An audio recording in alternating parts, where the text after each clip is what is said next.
Time from practice. We talking about practice, and I'm not even getting paid for this, man. Wait. What did this guy just say? He's not getting paid? Well, first of all, you got a scholarship, and you chose this. You shouldn't be making no excuses. Wait a second. Don't tell me I got a scholarship when it's not even guaranteed, and this school's making millions of people like me. You hear it every time. Should we pay these college athletes? Today, I want to persuade you on why we should pay these college athletes.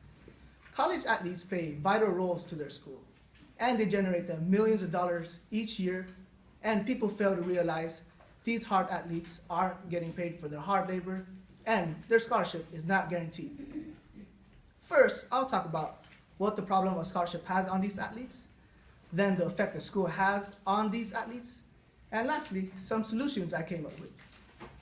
According to the NCAA.org, based on how athletic scholarship works, 2015 Mark Emmert states, many athletic scholarships, like most merit-based scholarships, are granted one academic year. So what does that mean? One injury can ruin an athlete's future, or if a coach doesn't like you for any reason, or if he doesn't feel like you're performing up to his standards, at the end of the year, he can revoke your scholarship. So what value does a scholarship have if it's not guaranteed to these athletes? Next, according to Sporting News, Matt Hayes, January 16, 2013 states, 86% of college athletes live below poverty line. In his article, should college athletes be paid? So while a scholarship has significant value, it is not money, and you cannot exchange a scholarship for money. And later on my next point, I will explain this detail better on why a scholarship is not that valuable to these athletes. So I talked about the problem a scholarship has, how it's not guaranteed. Now let's go over some of the effect these schools have.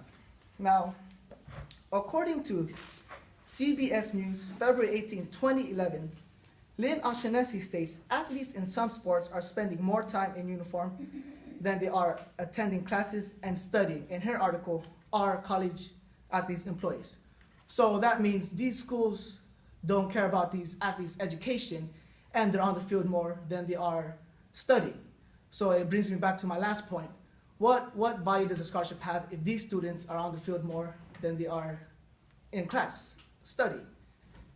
Next, according to Business Insider, March 24, 2014, Court Gaines states in 2013, the NCAA tournament generated $1.15 billion in ad revenue over 67 games. And I didn't even mention ticket sales, jersey sales, merchandise sales. So you can just imagine how much this organization makes, and they don't give one penny to the ones that generate them these millions of dollars, the athletes. They work hard day in, day out, and they don't get one penny. Now I talked about the effects, how these athletes are required to be on the field more than they are studying. I talked about how this organization makes billions of dollars and they don't give one penny to these athletes. Now, let's go over some of the solutions I came up with. Now, if people were to wonder where the money would come from, it wouldn't come from my pocket or your pocket. And like I said in my last point, NCAA generates billions of dollars. So there is money to be passed around. And when I mean pay these athletes, I don't mean pay them millions like professional athletes, but I mean to pay them a reasonable amount so they'll learn how to budget their money and appreciate their money. As stated in, according from 30 for 30, the film Broke, directed by Billy Corbin, in 2012, an athlete states going from nothing to millions took a lot of stress on him.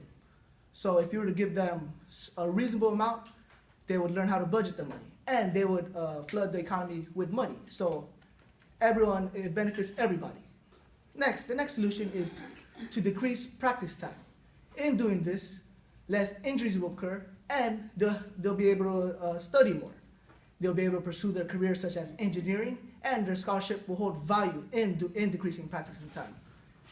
So I talked about the solutions, I talked about decreasing practicing time, and I talked about where the money would come from. It wouldn't come from your pocket or my pocket, but from the NCAA itself. So today I talked about the problem a scholarship has, how it's not it's not guaranteed to these athletes, and how scholarship is not money. And then I talked about the effect, how these kids are on the field more than they are studying. So the motto should be less practice, more studying. And then I talked about the solutions, how we should decrease practicing time. In doing this, it will cause less injuries, and they'll be able to study more and pursue their careers. And the last part, where the money would come from. So now, when you watch these athletes on television making no-look passes, I hope you don't just look at them as amateurs. Thanks.